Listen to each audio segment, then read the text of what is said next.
ফাটং beach, like Cox's Bazar, মানে কক্সবাজার যেরকম বালুগুলি অন্য অন্য বিচে এরকম না, এটা পুরোটাই এখানে অনেকগুলো অ্যাক্টিভিটিস করা যায়, প্যারাসেলিং থেকে নিয়ে সব কিছু। আপনি একদম ধরে নিতে পারেন যেটা লাইক কক্সবাজার। আমাদের কক্সবাজারের মতন বালি টালি অন্য জায়গার এই যে যেরকম বালিগুলি গায়ে লাগে, অন্য জায়গার বালিগুলি গায়ে লাগে না, বাট এটার বালিগুলি গায়ে লাগে।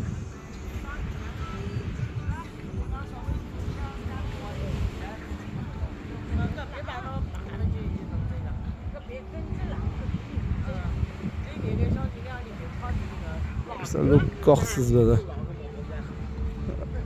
ওখানে জলপুরীরা থাকে, আর ওখানে জলস্থিরা থাকে, আর আমগো থাকে রিয়েল পরীরা। এই ধরেন জলপাড়া, জলপাড়াগুলি, ওই জলপাড়া, এই যে এক জলপাড়া উইয়ার হয়েছে।